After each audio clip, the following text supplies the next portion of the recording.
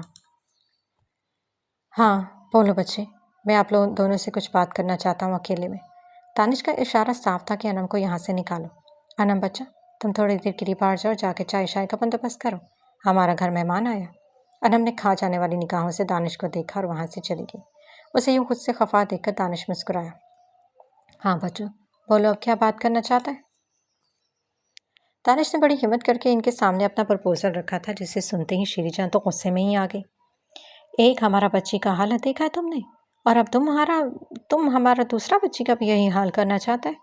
آپ غلط سمجھ رہی ہیں، میرا ایسا کوئی ارادہ نہیں ہے۔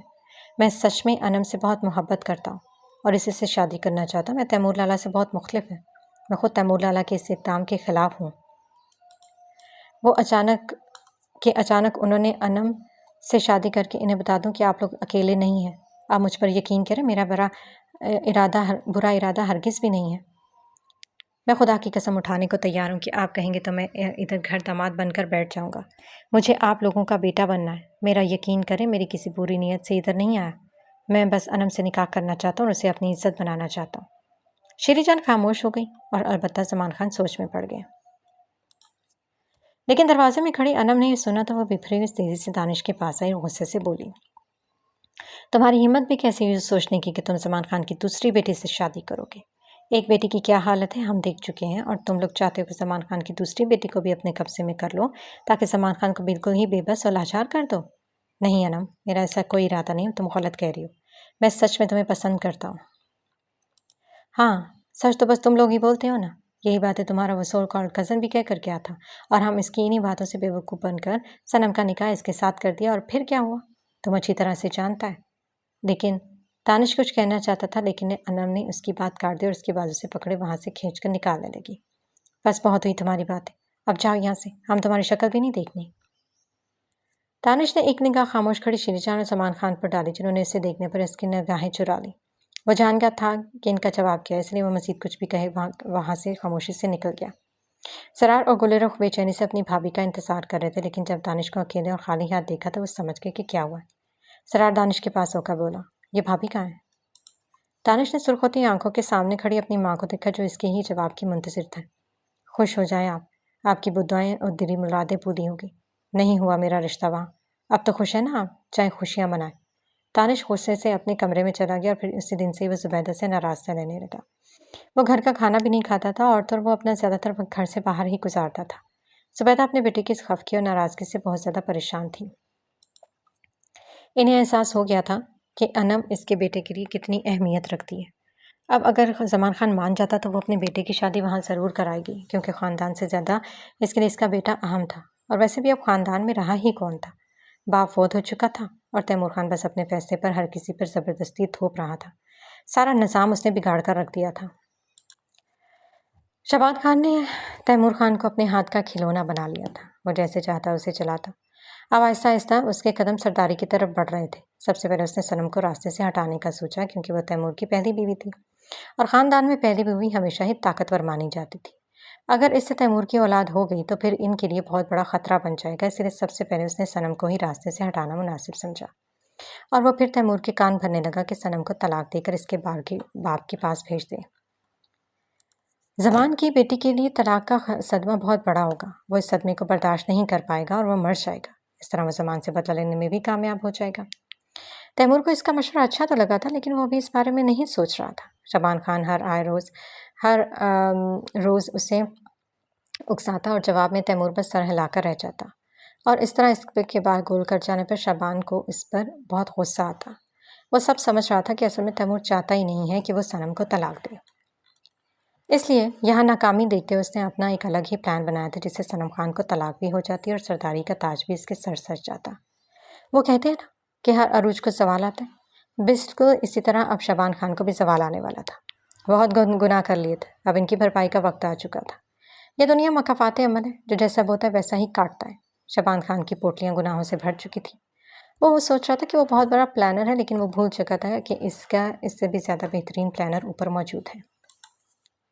وہ تیزی سے اور کامیابی کے ساتھ اپنے مقصد یعنی سرداری کی طرف گامزن تھا، مگر اسے اس وقت پریشانی کا سامنا کرنا پڑا جب دلاور خان اس کی راہ میں رکاوٹ بننے جب اچانک سے کہیں نکل کر اس کے سامنے آ گیا تھا۔ دلاور خان کو دیکھ کر اس کی سیٹی گم ہوئی تھی، کیونکہ دلاور خان اس کے کئی رازوں سے واقف تھا۔ وہ اس کا بہت بھروسے والا اور وفادار آدمی تھا، لیکن وہ جب وفادار کتا ہی مالک پر بھونکنے لگے تو سمجھ جاؤ کہ وہ تمہیں بھی کسی بھی وقت کاٹ سکتا ہے۔ اب شعبان خان کا یہی خوف ستائے جا رہا تھا، کیونکہ اس کے پاس اس کے کئی راز تھے جو وہ سب اس کے سامنے اگل دیتا تو اس کا بچنا ناممکن ہی تھا۔ دلاور خان نے اس سے بھاری رقم کا مطالبہ کیا اور ساتھ میں دھمکی بھی دی کہ اگر اس نے یہ رقم نہ دی تو وہ تیمور خان کے پاس جا کر اس کے سارے راز کھول دے گا۔ اپنا راز کھل جانے کے خوف سے شعبان نے اسے موٹی رقم دے کر اس کا منہ بند کیا اور اسے بہت دور چلے جانے کا کہا۔ اتنی بڑی رقم دیکھ کر دلاور خان کا لالچ بڑھ گیا اور وہ ہر ہفتے آ کر اب اسے بلیک میل کرنے لگا کہ اسے اتنی رقم چاہیے اگر وہ اپنے راز رکھنا چاہتا ہے تو۔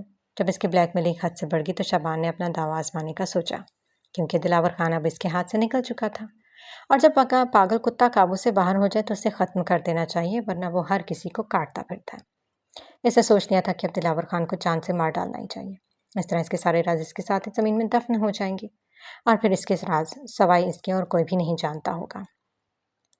شعبان نے دلاور خان کے بارے میں اپنی بیوی اور بیٹی کو بتا دیا۔ وہ دونوں شعبان خان کے رازوں سے خوب اچھی طرح واقف تھیں۔ اب انہیں بھی یہ خوف ستانے لگا تھا کہ ان کا راز کھل گیا تو پھر ان کی خیر نہیں، خاص طور پر سنبل کی کہ شاید تیمور اسے طلاق دے کر اپنی زوجیت سے ہی بے دخل کر دے۔ وہ تینوں اب سر جوڑے سوچ رہے تھے کہ دلاور خان سے کیسے نپٹا جائے۔